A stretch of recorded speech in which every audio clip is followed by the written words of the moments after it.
does it still count? And good evening and welcome to the June 12th meeting of the Murfreesboro City School Board. We're glad to have those of you that are in attendance with us tonight, those of you that are watching on live television at home, we're glad to have you as well.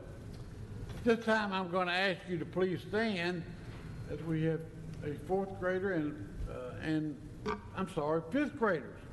Marley Ortiz from Hobgood and Anaya Hunt, a fifth grade student next year at Black Fox, to lead us in our pledge, followed then by our moment of silence.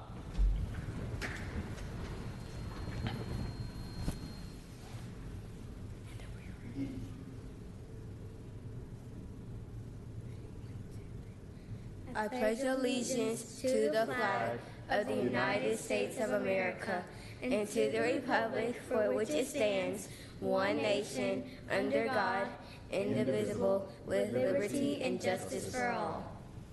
And now our moment of silence.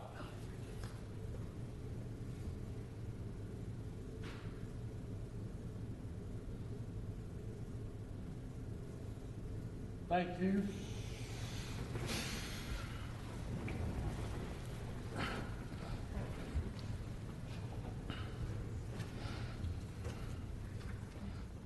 All right, ladies and gentlemen of the board, you have seen the agenda in front of you. Can I have a motion to approve the agenda, please? So moved.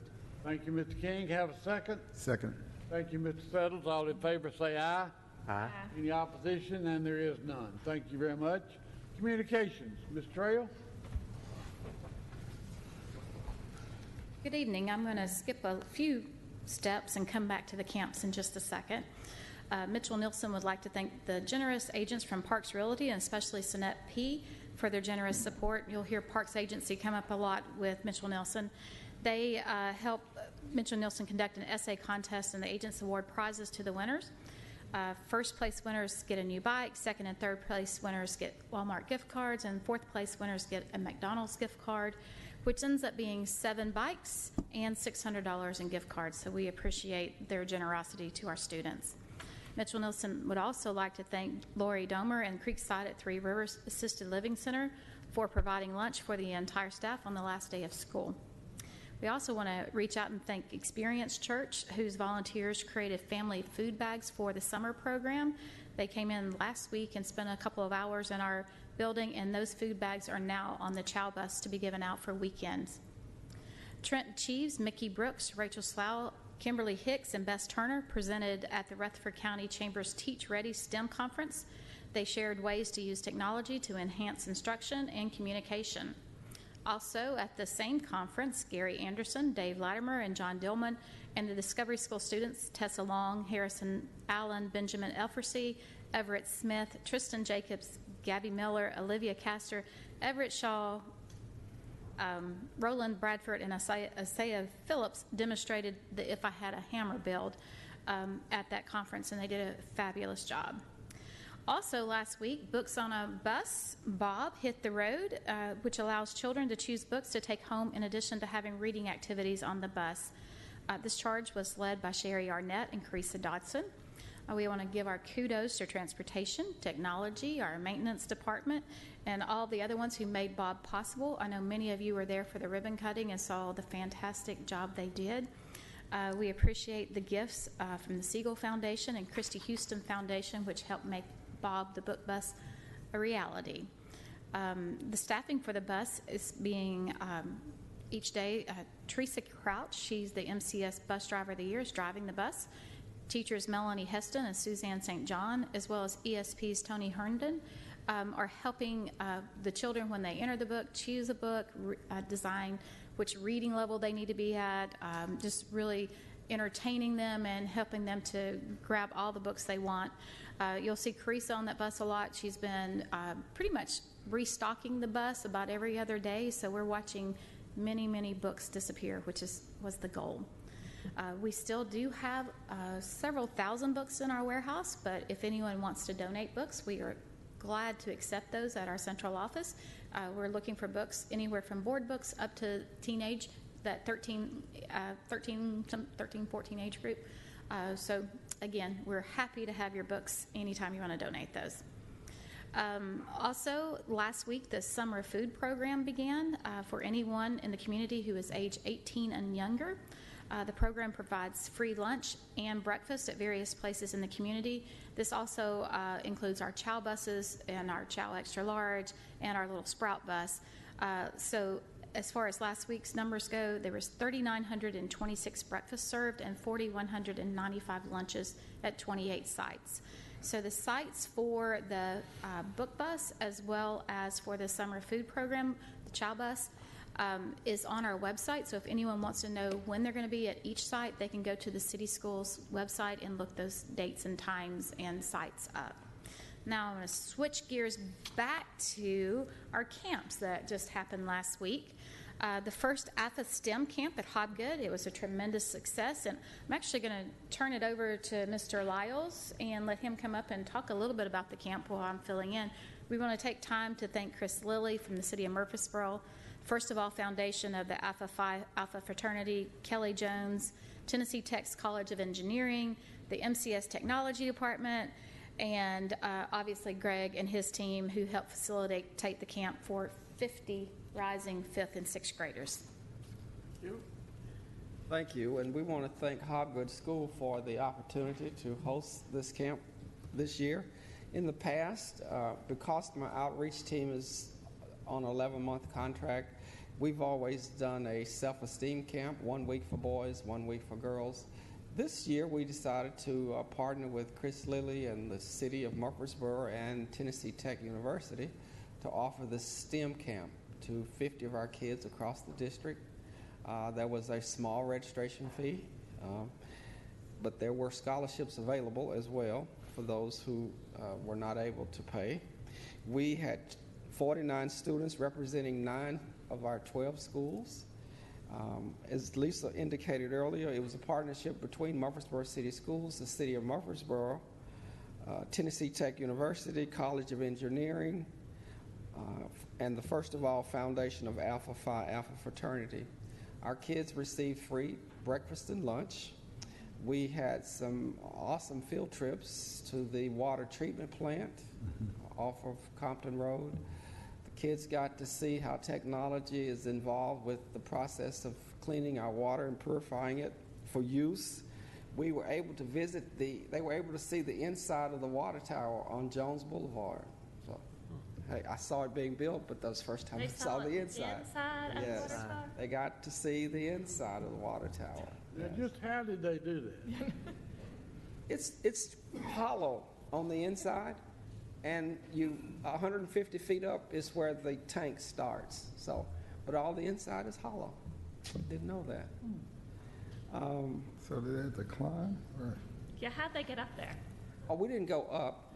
There's a door. There's a garage. Oh. Yeah, that's where I was going because that's a climb. No, there's a garage door to go in, and it's a flat level. Gotcha. And you can see all the pipes. Wow. And you look up 150 feet, of course, is the concrete tower that holds the water. When I was a younger person of many years, I saw the outside of that water tower from up high. Right. Yeah, I can imagine living in that neighborhood, Mr. Campbell. We also had a tour of Nissan, and they were gracious to give us a tour on Friday. They normally don't do tours on Friday, but they hosted us. And then Mr. Dan Caldwell allowed us to have lunch at TCAT across the street, so they got to see the Tennessee Technology Center. And we toured City Hall. They got to see the engineering department and how all the traffic signals work to control the traffic flow, and again, how technology, is a part of our daily lives. Some of the activities included electromagnetics, drones, robotics. They did game coding. They did Spiros. And also, too, I failed to mention Murfreesboro City Schools Technology Department also assisted us as well. They experienced the experimental STEM car, which was built by the Hands-On by Design company. It was built actually for Central Magnet School, so they got to ride or sit in that car and learn all about how it was built. So it was an exciting week. for the 49 students that we had participate in the program. Thank you. And you have unique shirts, right? Yes, and again, these were the camp shirts that was sponsored by the Alpha Phi Alpha fraternity. Oh. And if you scan that barcode, it's my understanding it'll say Alpha Code Camp. So, Mr. Lyles, I was just going to say, I just Yes, think, ma'am. so That's beautiful. when your students, the 49 students, go back to school, I love that they're going to be able to reflect on what they learned this summer to carry it on with, you know, those things in the textbooks actually matter. So I love that. It was exciting. I wish that we could do more of this during the school year of going to Nissan, which what we do with our some do, but Club Marvel, of course, we Yes. do during the school year, one Saturday a month with MTSU. And I'd like to see I'm the sorry. regular classes I see what you're saying, yeah. on the field trips to add Yeah. to enrich their educations. But this is fantastic. Thank you. I'm so glad that they had this opportunity. Thank you for creating this program. Thank you for your support.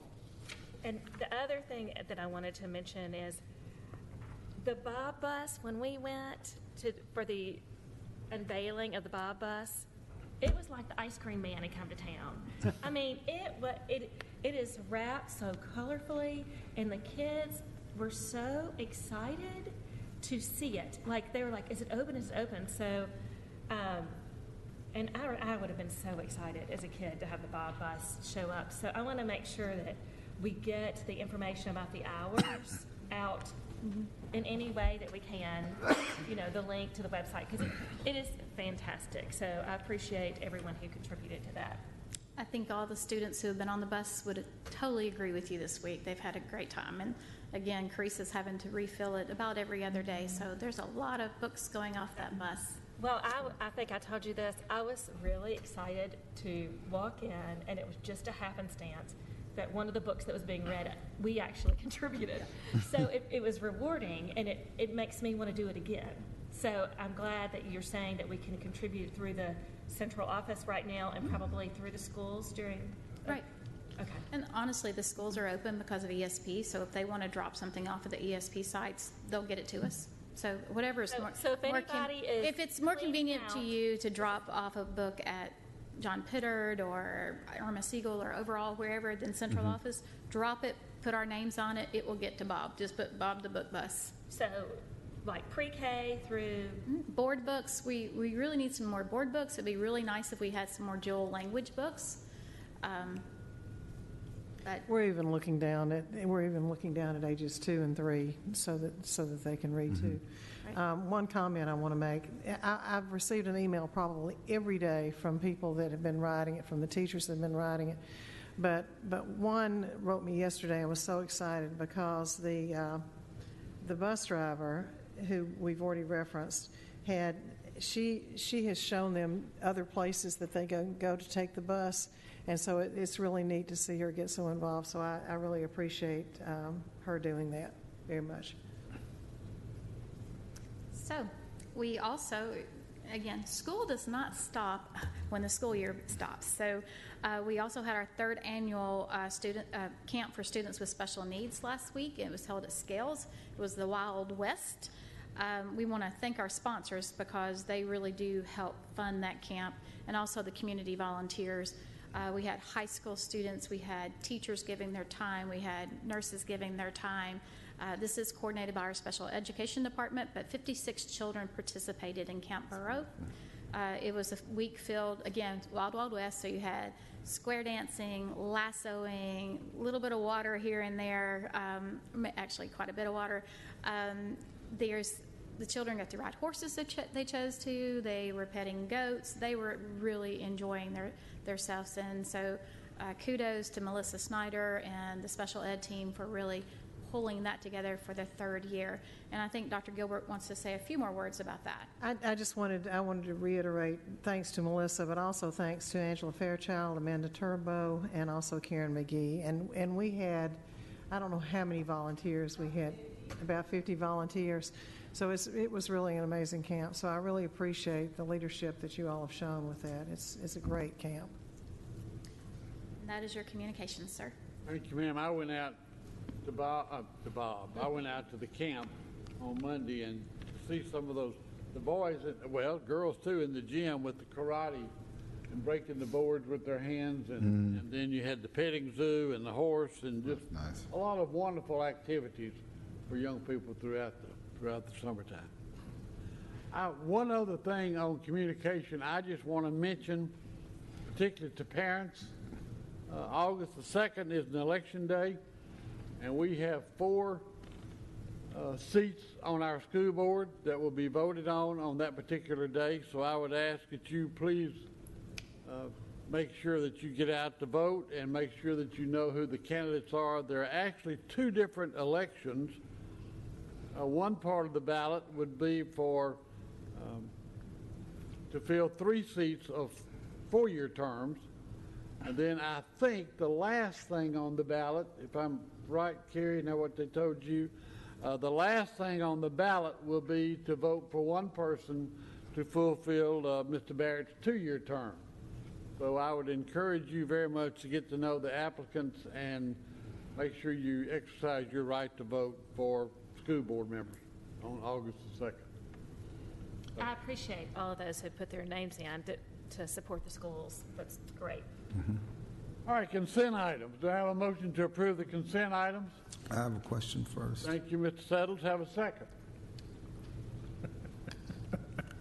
I had a question on it. I'm sorry. I thought you said I'll make a motion to approve. Okay. That's normal. There's only one correction, and On the consent item? yeah, Okay. the special call meeting minutes. It's a very small correction.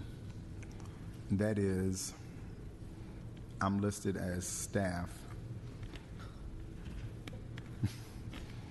And that would be good We because have some job openings. I know, I was going to say it I was pays. going to say, if so, we have 5 openings on the school board. I thought that would be good. I mean, it pays a little bit more than this gig, but it's, you know, that's the only correction. When we had the call meeting on the 2nd, I'm listed under staff instead of with the rest of the board members. That's it. Well, we have volunteers. Yeah, that's true. Okay. All right, now do I have a motion to approve after the noted correction? So moved. Thank you, Ms. Smith. Have a second? Second. Thank you, Mr. King. All in favor say aye. Aye. Any opposition? And there is none. Thank you very much. All right, next item are action items. Your first action item, I'm turning over to Mr. Anderson because I have no clue what this is about. Actually, I do, but I'm going to let him explain this one. Thank you, Dr. Gilbert. This is the School Debt Service Fund. This document is one that the city provides to us that we have to vote on and approve because it goes into their budget. It doesn't go into our budget.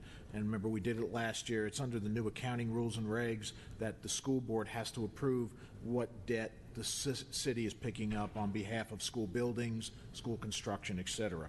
It does not impact our budget. We've already done everything in ours. This is for them. So we have to approve this so the city council can finalize their budget items as well. So we're looking for a motion for approval of the School Debt Service Fund for the 18-19 budget year. All right. We have a motion to approve. Mr. Chairman, I so move. Thank you, Mr. Settles. Have a second. Second. Mr. King, thank you. All in favor say aye. Aye. Any opposition? And there is none. All right. Board policies. Okay, your first board policy is a new policy. It's 2.4001. We have to have this now with the new regulations regarding the Federal Food Service. Basically, it just says that I'm to develop administrative procedures for operating the federal school meal program. That's it. Do we have a motion to approve? So moved, but once we, okay. I hope we got a motion to approve. Do I have a second? Second. Second, Mr. King. Now, question? Will you elaborate about what's happened in the schools regarding the federal school meal program? I will try to, but you may need to correct me. Well, only because, Okay. you know, we had the correspondence where a school child misunderstood that her principal had made the decision for them not to have Okay. free breakfast and lunch. So I want y'all to explain. Okay, Gary, I'm going to explain this and then you can correct me. We now have what's called direct cert, which is, it is a direct certification so that we receive the names of the students who are qualified, and really it's based on whether they receive additional services. Like if the family were to receive food stamps or some other service, then they are called direct cert. And so now by that standard, our schools have to be 40% or greater with the direct cert in order for those schools to participate in the free breakfast and free lunch program. Is that correct? Yeah, it's called a community eligibility program. Yes. Okay.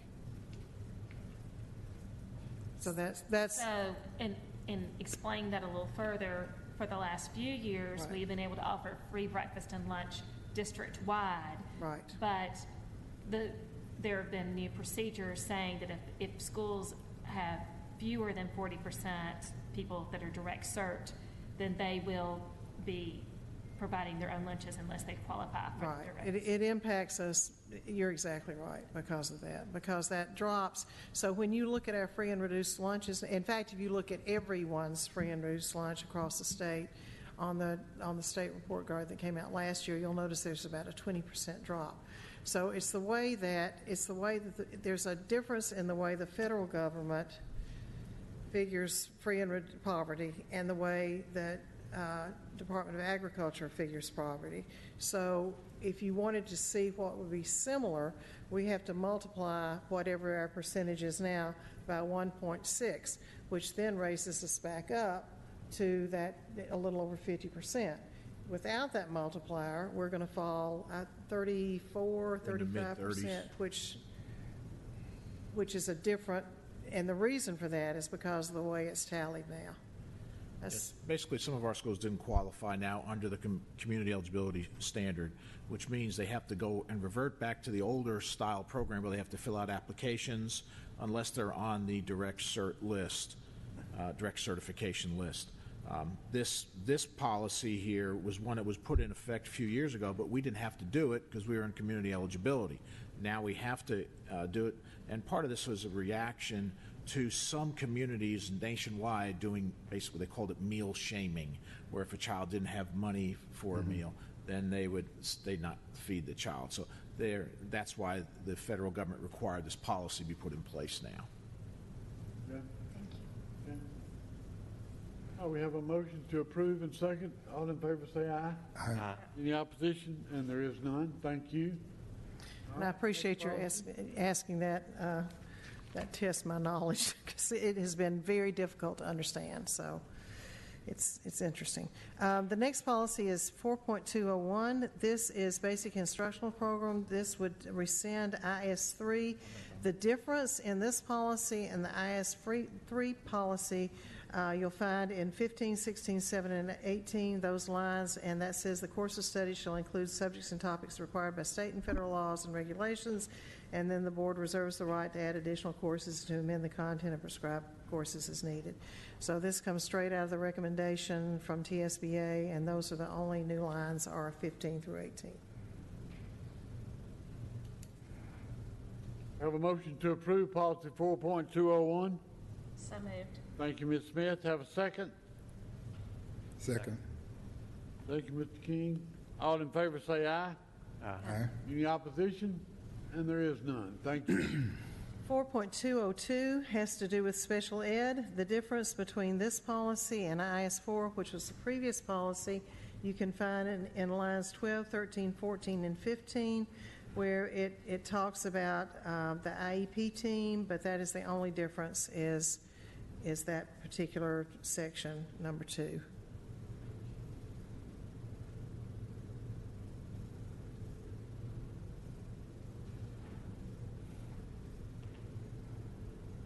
Have a motion to approve policy 4.202. So move. Thank you, Mr. Settles. Have a second. Second. Thank you, Mr. King. All in favor say aye. Aye. Any opposition? And there is none. Thank you. 4.207 is very, very, very similar to STU 48. You'll just see some format changes, but essentially it's the same policy.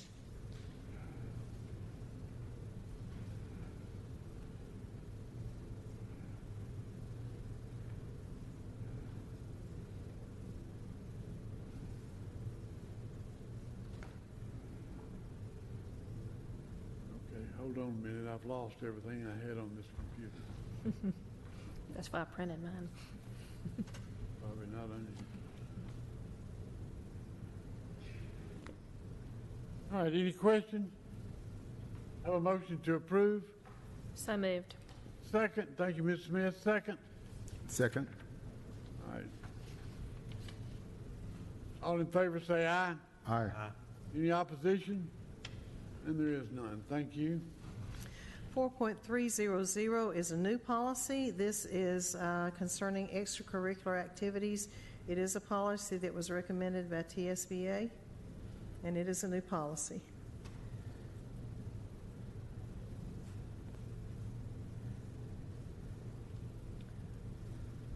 Ms. Smith? In Area 2, student activities occurring before or after regularly scheduled school hours must be under the supervision of the principal or designee. Does that mean the principal, essentially, are we allowing outside groups to come in? Only, and I'm going to defer to Mr. Ringstaff on this. Typically, the outside groups that we have come in are going to partner with us anyway. I'm thinking specifically of like Girl Scout, Boy Scouts. So we are allowing Boy meeting. Scouts and Girl Scouts to come in? Oh, and yeah.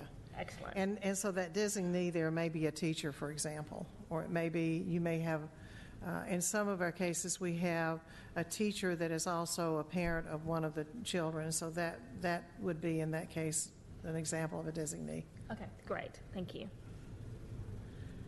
And they would still fall under the supervision Would you like that? of the principal, correct? Right. However they designate it.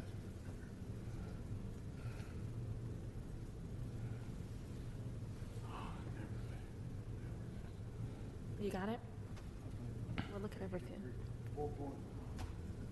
4.300. 4.300, okay. You sure? Thank you. I would have a motion to approve 4.300. So moved. Thank you, Mr. King. Have a second. Second. Thank you, Ms. Smith. All in favor say aye. Aye. Any opposition? Thank you. 4.301. 4.301 is interscholastic athletics. The difference here and the current policy, which is STU 58, is you'll find in lines 12, 13, and 14, where it's talking about the coaches having to satisfy training requirements by laws that require those training requirements. And also, you'll find that this has to do with hazing. So 13 and 14 talks about that hazing will not be encouraged, permitted, condoned, or tolerated. So those are your differences in this particular policy and the previous policy. All right. I have a question on line 1. There's no person shall on the basis of sex be excluded from participation and so forth. Should that also on the basis of race, or is that necessary?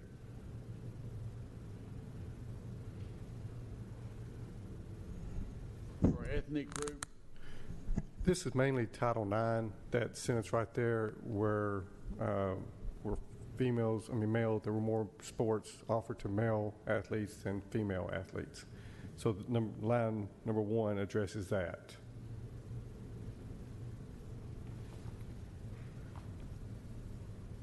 No, wait, say that again. You lost me. Okay, Title IX Okay.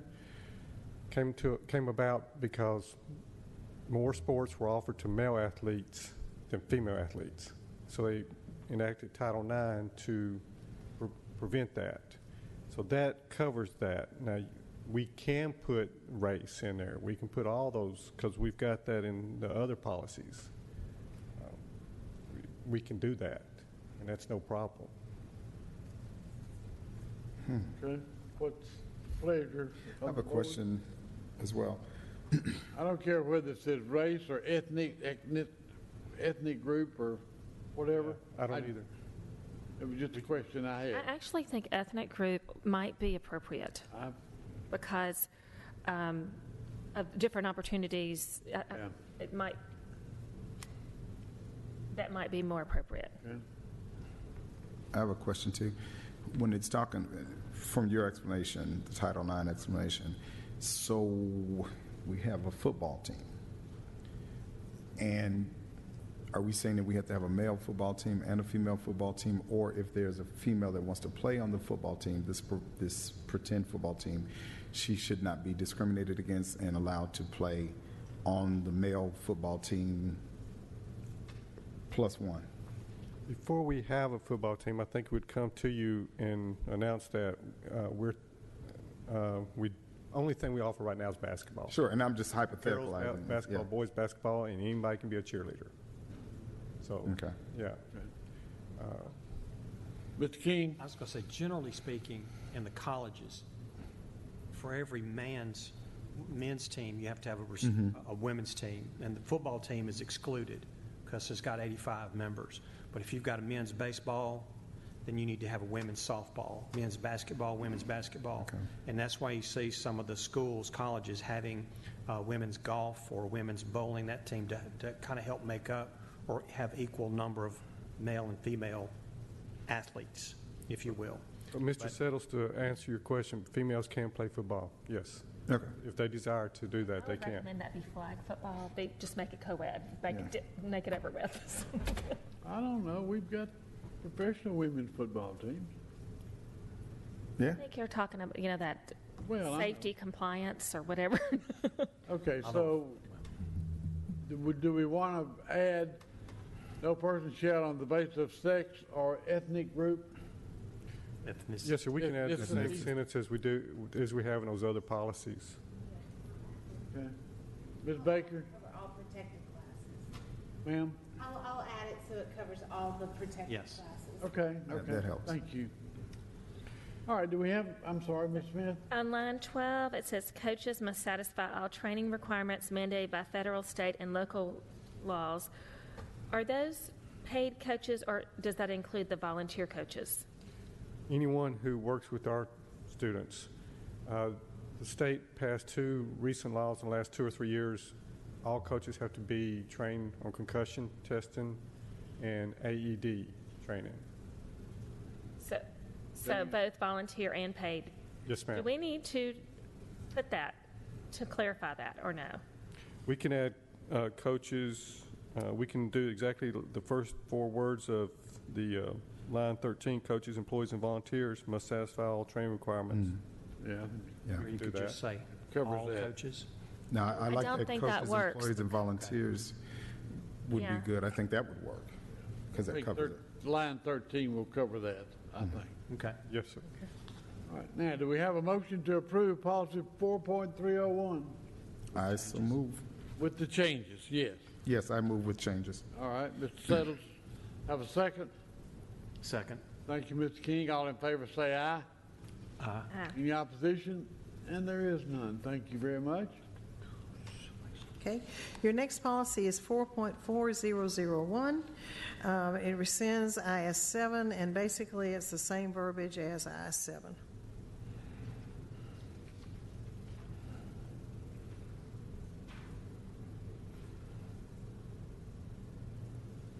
We have a motion to approve policy 4.4001. So moved. Thank you, Mr. King. Have a second? Second. Thank you, Ms. Smith. Any discussion? All in favor say aye. Aye.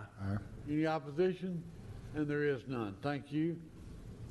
And your last policy is 4.4011. It rescinds BO 33 and also IS 8, which are just almost identical policies, and I don't have a clue why we have both of those, to tell you the truth.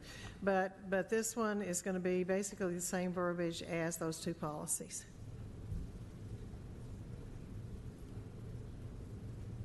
Have a motion to approve policy 4.4011. So moved. Thank you, Ms. Smith. Have a second? I'll second. Thank you, Mr. Settles. Any discussion? All in favor say aye. Aye. Any opposition?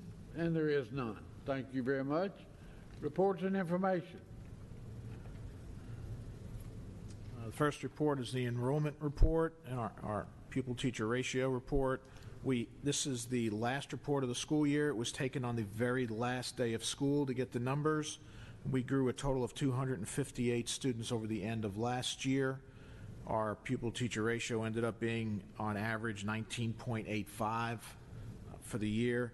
we did experience a little more students not making it to school every day. So we were at 94%, which is still excellent. But, overall, we had a great year in growth and opportunities for the school system to continue the growth. And we've projected about that many more growth next year as well. Any question, discussion on? So we look to break the 9,000 number next school year? Yes. Yeah, if we grow like this. Just 145, isn't it? Wow. Yep. All right. Thank you, Mr. Anderson. Any other business to come before this board tonight? Yes, ma'am. So I wanted to thank the City Council for their support of our City Schools program and the effort to get the officers into the schools, making sure that is a priority. I very much appreciate our council members putting that in the forefront. I had a gentleman ask me today what the cost was for an SRO officer. And I really had no idea. But I did pick up the phone and I did call the sheriff and he did call me back. And for the first year, it's about $121,000 for an SRO for the first year. And of course, that includes uniforms, car, weapons, and all that. And after that, it's about $61,000 or $62,000 a year. So we're adding 5. Is that right? Yes. So we're looking at about $300,000 there if that stands true with the city, and I would think that it probably would. So that's a big, huge big thank That's a big you bill. to our city council.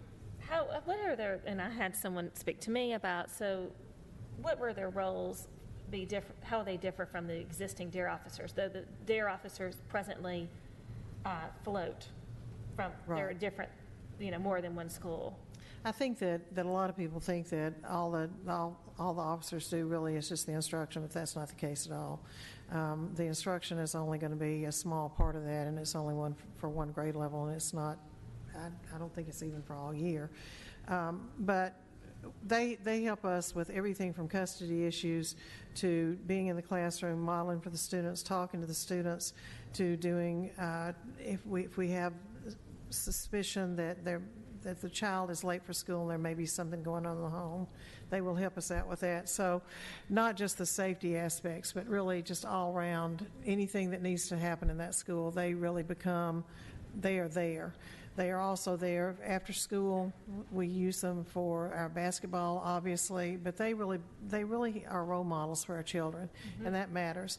So you may find some of them reading in school. They're going to do, obviously, the safety checks several times a day, making sure the doors are locked, making sure if there's someone who comes and there's a question about whether that person should be entering the building, they're there. So they're used really for a multiplicity of things. They become part of the school family.